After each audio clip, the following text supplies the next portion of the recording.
ఏ రాష్ట్రమైనా పెద్ద ఎత్తున పరిశ్రమలను, పెట్టుబడులను ఆహ్వానించి రాష్ట్ర అభివృద్ధికి, రాష్ట్రంలో ఉపాధి అవకాశాల కల్పనకు కృషి చేస్తే ఖచ్చితంగా స్వాగతించాల్సిందే. ఏ ప్రభుత్వం అయినా చేయాల్సిన పని అదే. పరిశ్రమలు వస్తేనే ఉపాధి అవకాశాలు పెరగడంతో పాటు ఆయా ప్రాంతాలు అభివృద్ధి చెందుతాయి. ఇటీవల ఆంధ్రప్రదేశ్ ప్రభుత్వం వైజాగ్‌లో సిఐతో కలిసి భాగస్వామ్య సదస్సులు నిర్వహించి భారీ ఎత్తున రాష్ట్రానికి పెట్టుబడులు సాధించినట్లు అధికారికంగా ప్రకటించిన సంగతి తెలిసిందే. ఈ సదస్సు ద్వారా ఆంధ్రప్రదేశ్కు 12 కీలక రంగాలకు చెందిన 613 కంపెనీలతోటి ఒప్పందాలు చేసుకొని 13.25 లక్షల కోట్ల రూపాయల పెట్టుబడులను సాధించినట్లు ప్రభుత్వం అధికారికంగా వెల్లడించింది. ఈ నెంబర్లు చూడటానికి బాగానే ఉన్నా కూడా గతంలో జరిగిన భాగస్వామ్య సదస్సులు, ఒప్పందాలు అమలైన వ్యవహారం చూస్తే ఇవి ఎంత మేరకు అమలవుతాయనే విషయంపై అనుమానాలు రావడం సహజమే.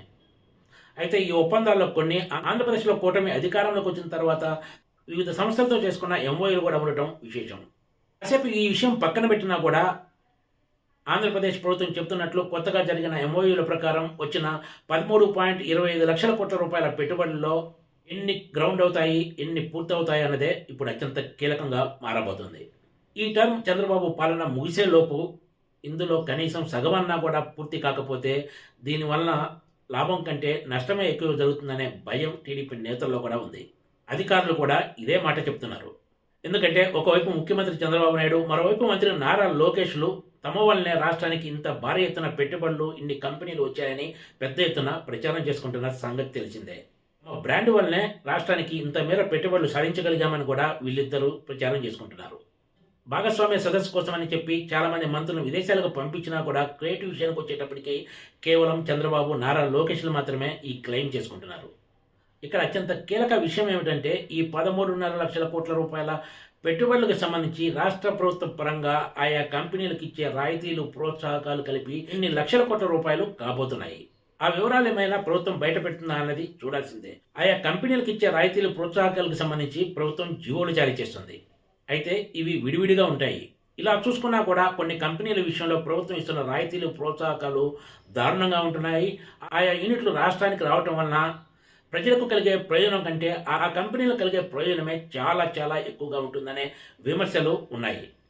ప్రభుత్వం భాగస్వామ్య సంస్థ ద్వారా వచ్చిన పెట్టుబడుల లెక్కలు చెప్పినట్లే ఈ కంపెనీలకు ప్రభుత్వం వివిధ రాయితీలు, ప్రోత్సాహకాల ద్వారా కల్పిస్తున్న మొత్తం ఎంతో కూడా చెప్తే ప్రజలకు స్పష్టత వస్తుంది. ఇక్కడ అత్యంత దారుణమైన విషయం ఏమిటంటే కొన్ని కంపెనీల విషయంలో ఆంధ్రప్రదేశ్ ప్రభుత్వం కల్పిస్తున్న రాయితీలు, ప్రోత్సాహకాలు చూస్తే ఎవరికైనా కళ్ళు తిరగాల్సిందే. ఆ కంపెనీ పెట్టే పెట్టుబడిలో దగ్గర 65 నుంచి 70% వరకు ప్రభుత్వము వివిధ రాయితీలు, ప్రోత్సాహకాల కింద ఆ సంస్థకు కేటాయించడానికి ఉత్తర్వులు జారీ చేస్తుంది. భారీ ప్రాజెక్టుల విషయంలోనే ఇలా చోటు చేసుకుంటుంది. మిగిలిన కంపెనీల విషయంలో ఎలా వ్యవహరిస్తుందో పెద్దగా ఆశ్చర్యపోవాల్సిన అవసరం లేదు. కేంద్రంలోని మోడీ ప్రభుత్వం ఇప్పుడు టీడీపీ సహకారంపై ఆధారపడి ఉంది.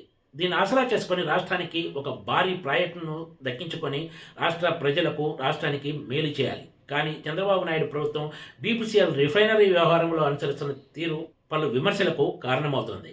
ఆంధ్రప్రదేశ్ ప్రభుత్వం పెద్ద ఎత్తున బీపీసీఎల్ రిఫైనరీ గురించి పదే ప్రచారం చేసుకుంటుంది. ఇక్కడ అసలు విషయం ఏమిటంటే ఈ కంపెనీ ఆంధ్రప్రదేశ్లో పెట్టే పెట్టుబడి 96,862 కోట్ల రూపాయలు.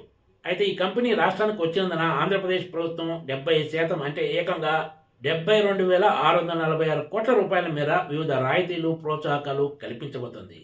పారిశ్రామిక విధానంలో లేని కొన్ని మినహాయింపులు కూడా ఈ కంపెనీకి ఇస్తోంది.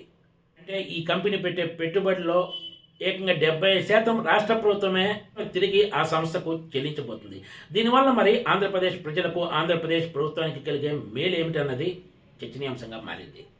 ఇదే కాదు, వైజాగ్ సమీపంలోని ప్రముఖ సంస్థ Arcelor Mittal Nippon steel plant విషయంలో కూడా ఆంధ్రప్రదేశ్ ప్రభుత్వం భారీ రాయితీలే కల్పించింది. ఇంచుమించు దీనికి కూడా బీపీసీఎల్ రిఫైనరీ మోడల్నే అనుసరించినట్లు అధికార వర్గాలు చెప్తున్నాయి. టైలర్ మేడ్ కండిషన్స్ పేరుతోటి ఒక్కో కంపెనీకి ఒక్కో రకంగా రాయితీలు ఇస్తూ పోతున్నారు. ఒకవైపు ముఖ్యమంత్రి చంద్రబాబు నాయుడు, మంత్రి నారా లోకేష్లు రాష్ట్రానికి మేలు చేయడం కంటే కూడా ప్రైవేట్ సంస్థలకు, కార్పొరేట్స్కు మేలు చేసే అంశంపైనే ఫోకస్ పెట్టారనే చర్చ అధికార వర్గాల్లో కూడా ఉంది. వీళ్ళిద్దరూ రాష్ట్ర కోణంలో కాకుండా కంపెనీల కోణంలోనే ఆలోచిస్తున్నారని ఒక సీనియర్ ఐఏఎస్ అధికారి అభిప్రాయపడ్డారు. ఉద్యోగ అవకాశాలు, ఉపాధి కల్పన పేరు ముసుగు తొడిగి ప్రభుత్వంలోని పెద్దలు రాష్ట్ర ప్రభుత్వానికి చెందిన వనరులను ప్రైవేట్ సంస్థలకు దోచిపెడుతున్నారనే ఆరోపణలు, విమర్శలు వినిపిస్తున్నాయి.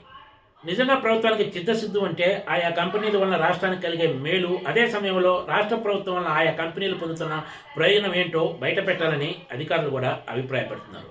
అప్పుడే ప్రజలకు వాస్తవాలు తెలుస్తాయంటున్నారు. అప్పటి వరకు వీళ్ళు పరిశ్రమలు, ఉపాధి అవకాశాల కల్పన పేరు చెప్పి ఇలాంటి డేంజరస్ గేమ్స్ ఆడుతూనే ఉంటారని మరో అధికారి వ్యాఖ్యానించారు. ఆంధ్రప్రదేశ్ ప్రభుత్వం ఐటీ అభివృద్ధి పేరుతోటి కొన్ని రియల్ ఎస్టేట్ కంపెనీలకు కూడా వందల కోట్ల రూపాయలు విలువ చేసే భూములను కాలుచౌకగా కట్టబెడుతున్న విషయం తెలిసిందే. కంపెనీల వలన రాష్ట్రానికి కలిగే లాభం కంటే ఆ కంపెనీలకే ఎక్కువ మేలు జరుగుతున్నా కూడా తమ వల్లనే, తమ బ్రాండ్ వల్లనే ఆంధ్రప్రదేశ్కి ఇంత భారీ ఎత్తున కంపెనీలు, ప్రాజెక్టులు, పెట్టుబడులు వస్తున్నాయని ముఖ్యమంత్రి చంద్రబాబు నాయుడు, మంత్రులు నారా లోకేష్లు పదే పదే ప్రచారం చేసుకుంటున్నారు. ఈ ఫలితాలు ఎలా ఉంటాయనేది రాబోయే రోజుల్లో కానీ తేలదు. Please subscribe TGTV.